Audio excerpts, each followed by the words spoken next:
नारी तुम प्रेम हो, आस्था हो, विश्वास हो, टूटी हुई उम्मीद की एकमात्र आस हो। तुम सिर्फ एक दिन नहीं, तुम सिर्फ एक दिन नहीं, हर दिन खास हो। अंतर्राष्ट्रीय महिला दिवस की आप सभी को ढेर सारी शुभकामनाएं। आज आधी आबादी का दिन है और आपके साथ मैं हूं वरुणा।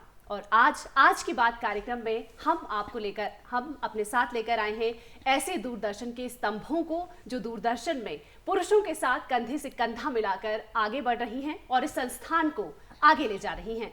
हमारे साथ हैं नीतू वर्मा जी, हमारे साथ है उर्मिला, हमारे साथ है हेमलता शर्मा। बहुत बहुत स्वागत आपका कार्यक्रम में और आप सभी को महिला दिवस की ढेर सारी शुभकामनाएं। धन्यवाद वरुणा। हेमलता, सबसे पहले शुरुआत करेंगे महिला दिवस 8 मार्च का दिन, क्या वजह रही इस दिन की शुरुआत की? बहुत बहुत धन्यवाद वरुणा। सबसे पहले सभी दूरदर्शन हिमाचल की जो महिला दर्शक हैं उनको अंतर्राष्ट्रीय महिला दिवस की बहुत बहुत शुभकामनाएं। वैसे तो मुझे लगता है कि हर दिन ही महिला दिवस है, लेकिन महिला दिवस का एक इतिहास है छोटा सा, उसके बारे में आपको मैं बताना चाहूँगी कि महिला दिवस वैसे महिला दिवस नहीं बल्कि एक जो कामगार आंदोलन था उससे निकल करके आया है। करीब आज से 1908 का जिक्र यहाँ पर किया जाता है कि जब अमेरिका में महिलाओं ने अपने अधिकारों के लिए जो है आंदोलन किया था, वो 8 मार्च का दिन था। उनकी मांगे थी कि उनको मताधिकार दिया जाए और उनकी जो सैलरी है उसको बढ़ाया जाए और उसके साथ साथ उनकी जो ड्यूटी आवर्स हैं उनको भी थोड़ा कम किया जाए, उनको रिलैक्सेशन दिया जाए। इसको लेकर के उन्होंने आंदोलन 8 मार्च के दिन किया था और उसके बाद यूरोप में भी जो एक मार्च है महिलाओं द्वारा निकाला गया था। तो ऐसे में संयुक्त राष्ट्र ने फिर ये बाद में फैसला लिया था, 1975 की ये बात है, जब फैसला लिया गया कि 8 मार्च को अंतर्राष्ट्रीय महिला दिवस घोषित किया जाए। तो आज का दिन खास इसलिए भी है क्योंकि कहीं ना कहीं जो सारी महिलाएं हैं देश की, पूरी दुनिया की, उनको इस बात के लिए जागरूक किया जाता है कि क्या उनके अधिकार हैं। उनको एक दिन महिलाओं के लिए ऐसा है कि उनके सम्मान के लिए, उनके त्याग के लिए, उनके समर्पण के लिए समर्पित ये दिन है। बिल्कुल, महिलाओं का त्याग और समर्पण बहुत ज़्यादा रहता है, समाज में इतना योगदान देती है, तो बिल्कुल उनके लिए एक दिन तो बनता ही है। वैसे तो एक दिन सिर्फ काफ़ी नहीं है, लेकिन फिर भी एक दिन जब रखा गया है तो ये तो बनता ही है। बिल्कुल। नीतू जी के पास आएंगे। नीतू जी, पत्रकारिता में आपने एक लंबा सफ़र तय किया है, आपके सफ़र की शुरुआत कैसे हुई? सबसे पहले तो आप सभी को मैं अंतर्राष्ट्रीय महिला दिवस की शुभकामनाएं देना चाहूँगी और साथ में ये कहना चाहूँगी कि पत्रकारिता को आप करियर चुनते हैं या फिर आप किसी और करियर में जाना चाहते हैं तो आपके परिवार का जो सहयोग है वो आपके लिए बहुत ज़रूरी होता है। आप कुछ भी करना चाहेंगे, बिना आप अपने परिवार के, पेरेंट्स के, हस्बैंड के सहयोग के बिना आप नहीं कर सकते हैं। तो इस तरह से मैंने भी जो है एक शौक था पत्रकारिता में जाने का। यूँ समझ लीजिए कि एक जो कीड़ा होता है पत्रकारिता का, आप देख देख के इंस्पायर होते हैं। तो इस तरह से मेरा भी ये था कि पत्रकार बनना है। तो धीरे धीरे इस फील्ड में शुरुआत जो मेरी है वो जब मैं यूनिवर्सिटी में पढ़ाई कर रही थी तभी से हो गई थी।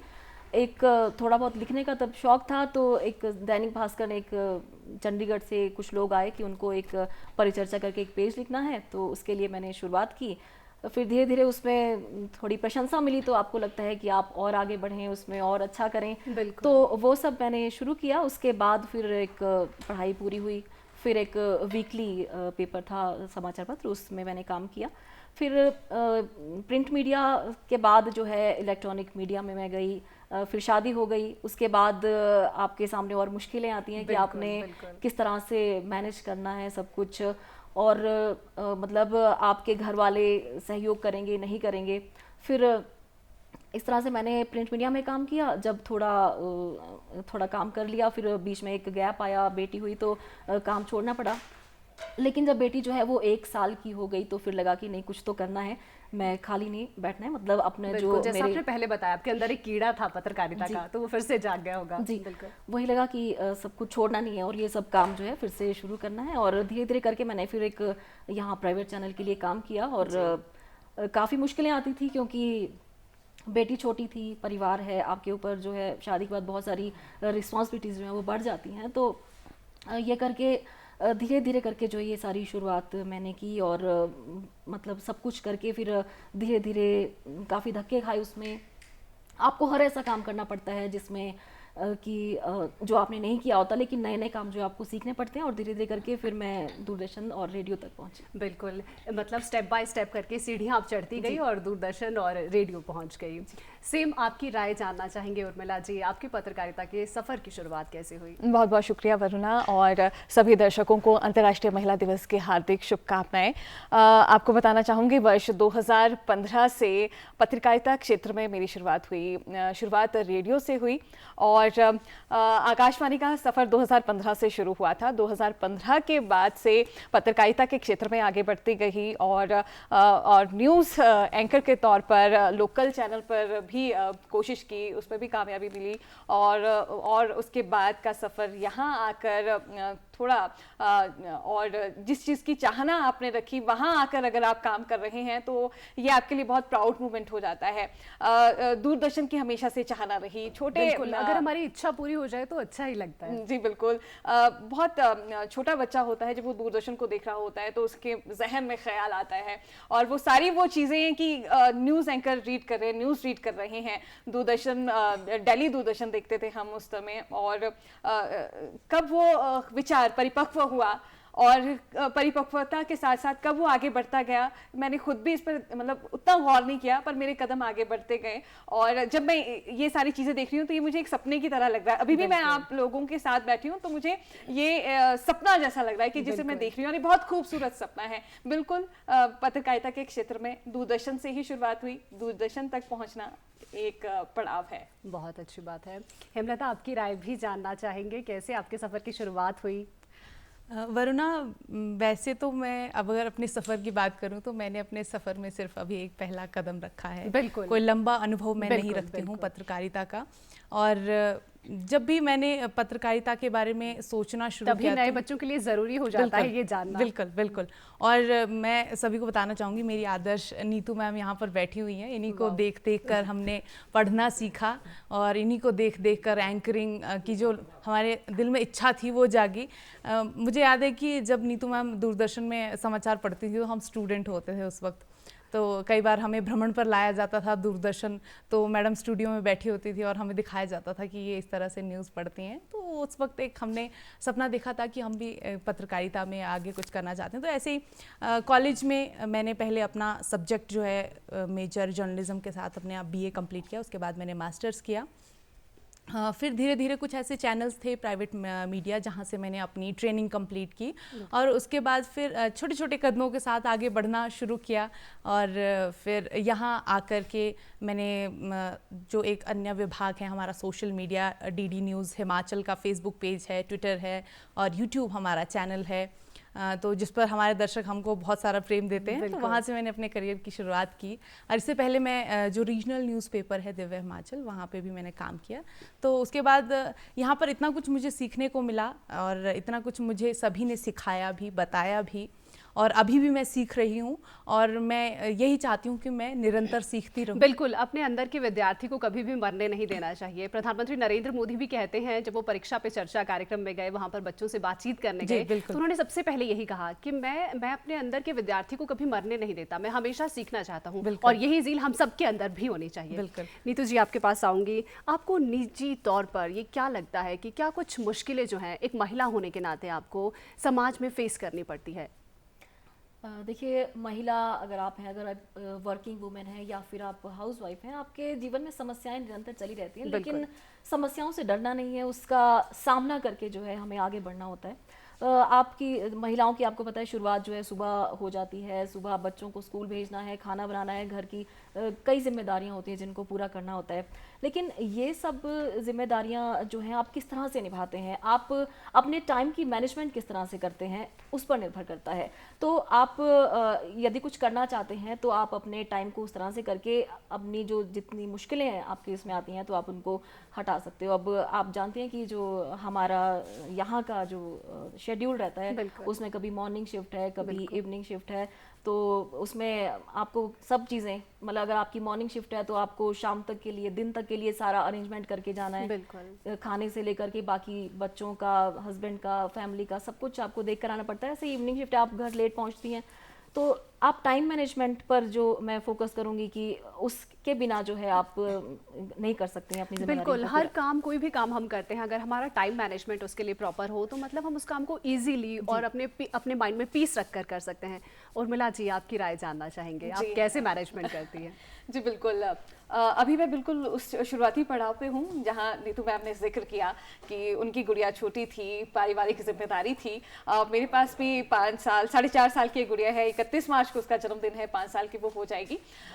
बिल्कुल जिम्मेदारियाँ हैं, थोड़ी डिफ़िकल्टीज रहती है, लेकिन चूंकि सहयोग बहुत ज़रूरी है, पारिवारिक सहयोग आपको सहजता से मिल जाए तो आप निखर कर सामने आते हैं। और सौभाग्यशाली हूँ, पारिवारिक सहयोग है। और जब पारिवारिक सहयोग की बात आती है तो खुद को बहुत ऐसा भी महसूस करती हूँ कि शायद किसी जन्म में बहुत अच्छे कर्म किए होंगे जो मुझे वो सहयोग मिल रहा है। क्योंकि पूर्णतः अगर आप अपने प्रोफेशन में कुछ कर पा रही हैं तो एक समय ज़रूर वो होता है जहाँ पे आपको सहयोग का एहसास होता है, और वो सहयोग अगर मिल रहा है तो आज ये मौका ज़रूर मिला है कि मैं उस सहयोग के लिए आभार व्यक्त करूँ कि जिसमें वो मेरे मम्मा का सहयोग हो, मेरी भाभी का सहयोग हो। अंतर्राष्ट्रीय महिला दिवस है तो महिलाओं का जिक्र करना बहुत ज़रूरी होता है।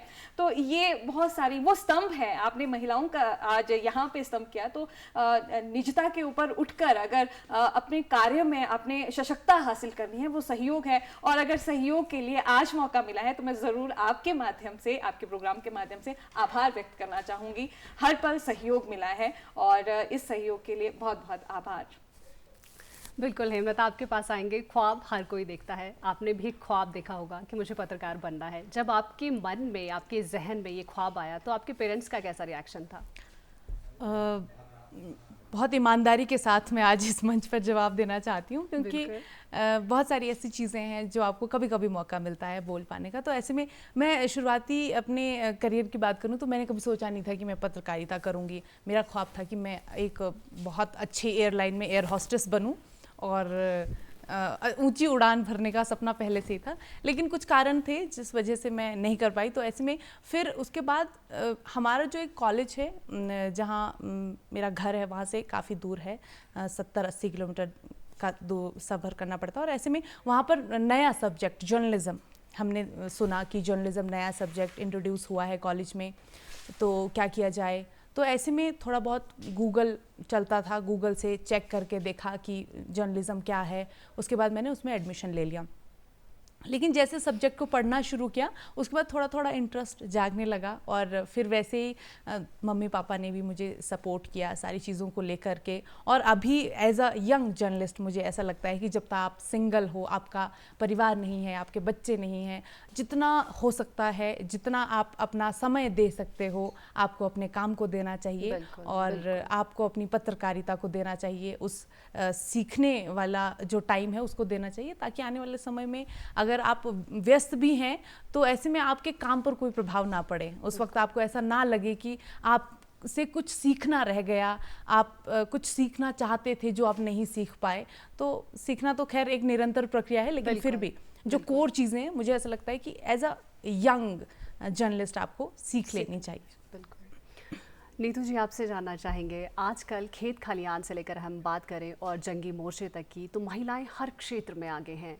अभी बात करें, प्रधानमंत्री नरेंद्र मोदी अपने मन की बात में अक्सर बात करते हैं लखपति दीदी बनाने के लिए और महिलाओं को सशक्त करने के लिए। तो खेत खलियान में भी महिलाएं अपनी पूरी भागीदारी निभा रही हैं। और जंगी मोर्चे की अगर बात करें तो अभी अभी बीएसएफ की स्नाइपर जो महिला रही है, हिमाचल प्रदेश की पहली महिला रही है। आपको क्या लगता है कि खेत से लेकर आज महिलाएं जो हैं वो बीएसएफ तक की जवान बन गई है? आप कैसे देखते हैं, कैसे तालमेल बना रही हैं महिलाएं इन सब चीज़ों में?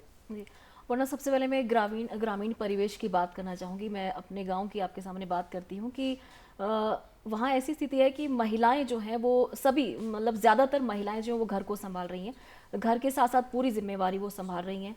उनके पति, भाई, बच्चे सब लोग शहरों में काम के लिए, रोज़गार के लिए इधर उधर हैं, लेकिन जो महिलाएं हैं वो सारे काम जो है ये संभाले हुए हैं। आपको लकड़ी करनी है, घास काटना है, या फिर और सामाजिक जिम्मेदारियां निभानी है। इसमें जो महिलाएं हैं वो बखूबी अपनी जिम्मेदारी निभा रही हैं। और एक सोच जो है वो अब समाज की बदल चुकी है कि पहले ये होता था कि बेटी थोड़ी बड़ी हुई, +2 कर ली कि चलो शादी कर दी जाए, लेकिन अब जो है पेरेंट्स और सभी मतलब हमारा समाज जो है वो जागरूक हो गया है कि बेटी को पहले आर्थिक रूप से सशक्त बनाया जाए, उसके बाद उसकी शादी के बारे में सोचें। लेकिन ये सब ज़रूर सोचते हैं कि बेटी जो है सशक्त बने। तो गांव से लेकर शहर तक की हर क्षेत्र में अब जो महिलाएं हैं वो आगे बढ़ रही हैं। और हम देख सकते हैं कि ऐसे बहुत सारे उदाहरण जो हमारे सामने आते हैं कि महिलाएं जो हैं वो हर क्षेत्र में आगे ही बढ़ रही हैं। और अब तो ये संसद में भी जो है 33% का आरक्षण दे दिया गया है, मतलब महिलाओं को राजनीति में लाने के लिए, ताकि राजनीति में को भी संवारा जा सके, हमारे समाज का और उद्धार हो सके। इसलिए महिलाओं को जो है ये सब क्षेत्रों में आगे बिल्कुल। उर्मिला, महिलाएं जो हैं वो मूल्यों का स्रोत होती हैं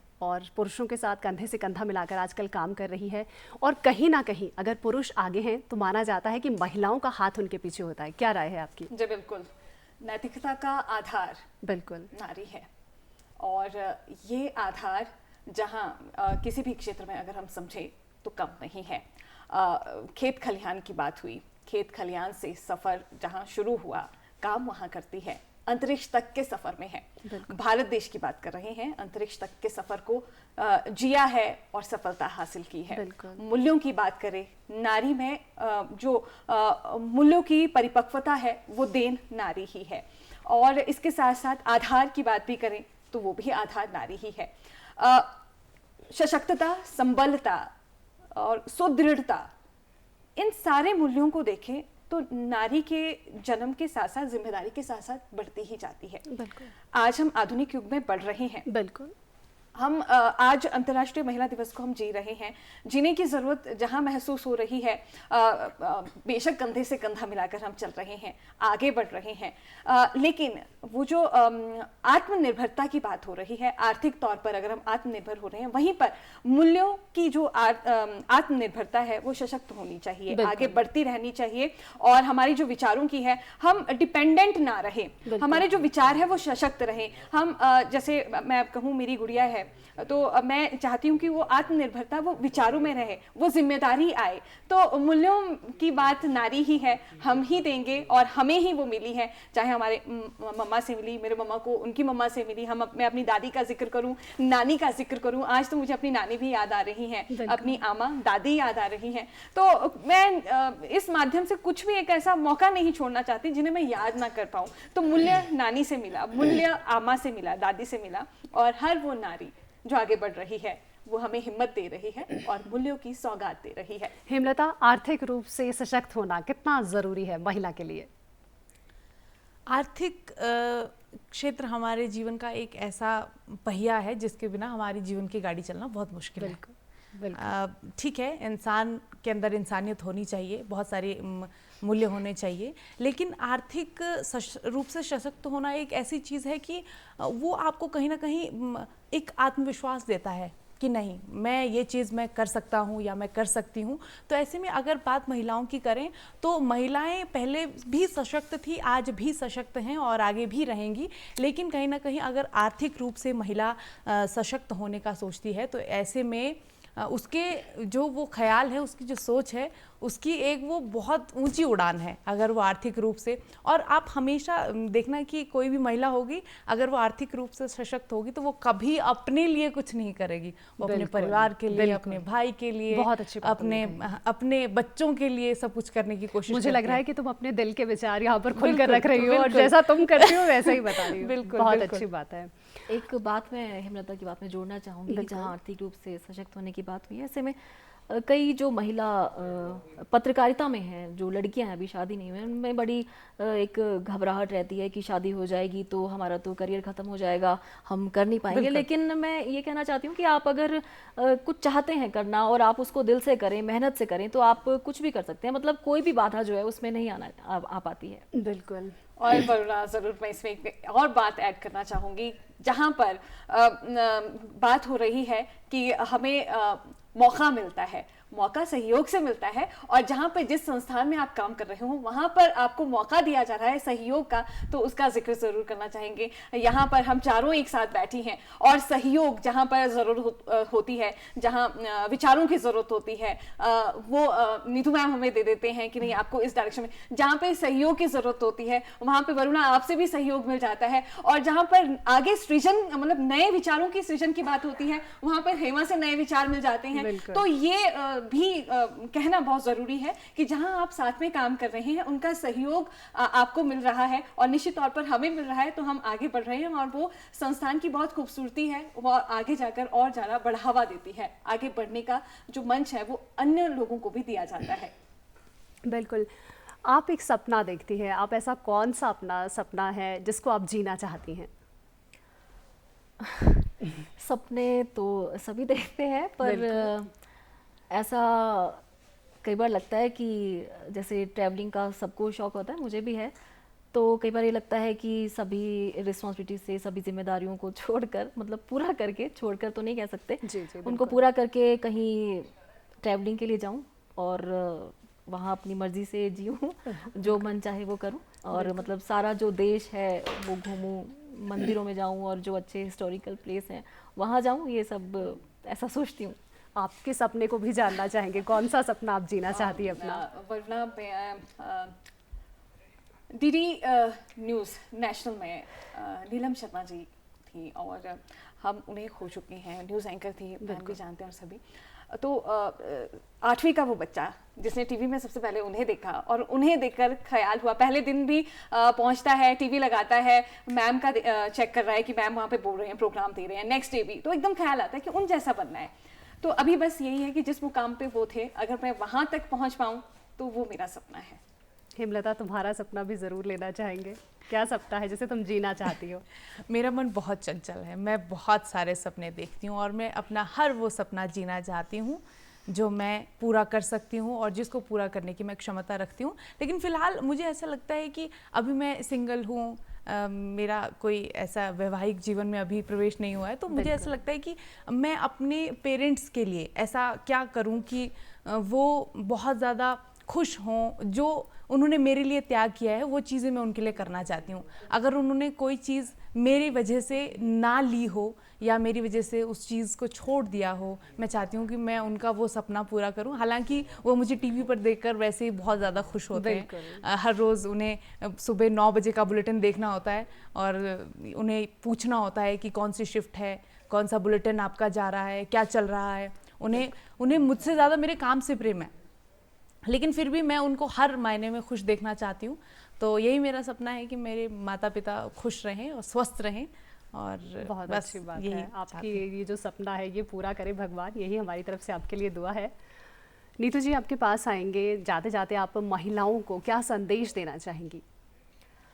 देखिए, मैं सिर्फ इतना कहना चाहती हूँ कि परेशानियाँ सबकी जीवन में आ जाते हैं, परिस्थितियाँ ऐसी होती हैं, लेकिन आपको अगर सीढ़ी दर सीढ़ी चढ़ना है, आपको कुछ करना है, तो आप उन समस्याओं को किनारे कर दीजिए, उन समस्याओं का सामना कीजिए, पर रुकिए मत, आप आगे बढ़ती जाइए। आप जो करना चाहते हैं उस सपने को आप पूरा कीजिए, और किसी भी बाधा को उसमें आने ना दीजिए। उर्मिला जी, आप भी जाते जाते एक संदेश हमारे दर्शकों को दे दीजिए। जी बिल्कुल, आधुनिक महिला, सशक्त महिला, संदेश सिर्फ ये कि इस सशक्तता में जिम्मेदारियों के प्रति जो समन्वय है वो तालमेल बैठ जाए तो ये संपन्नता में तब्दील हो जाएगी। तो तालमेल बिठाएं और आगे बढ़ते जाएं। हेमलता, आपका संदेश दर्शकों के लिए? मैं तो अपनी उम्र के लिहाज से, अपनी अनुभव के लिहाज से मैं बस जितनी भी महिला पत्रकार हैं, जो युवा हैं, जो अभी पत्रकारिता जगत में नया काम कर रही हैं, मैं उनको ये कहना चाहूँगी कि आप जितना हो सकता है, जितनी मेहनत आप कर सकती हैं, जितना आपके पास समय है, जितना समय आप दे सकती हैं वो ज़रूर दें, और सफलता के उस मुकाम तक पहुँचे जहाँ पर आप अपने आप को कभी देखना चाहती हैं। और उस मुकाम तक पहुँचने के लिए खूब सारी मेहनत बहुत ज़्यादा ज़रूरी है, क्योंकि मेहनत का कोई सब्स्टिट्यूट नहीं है। बिल्कुल हेमलता, हम भी यही गुजारिश करेंगे सब लोगों से कि मेहनत के साथ आगे बढ़ते जाएं, सफलता खुद आपके कदम चूमेगी। आज के इस कार्यक्रम में इतना ही, हमें दीजिए इजाज़त, नमस्कार।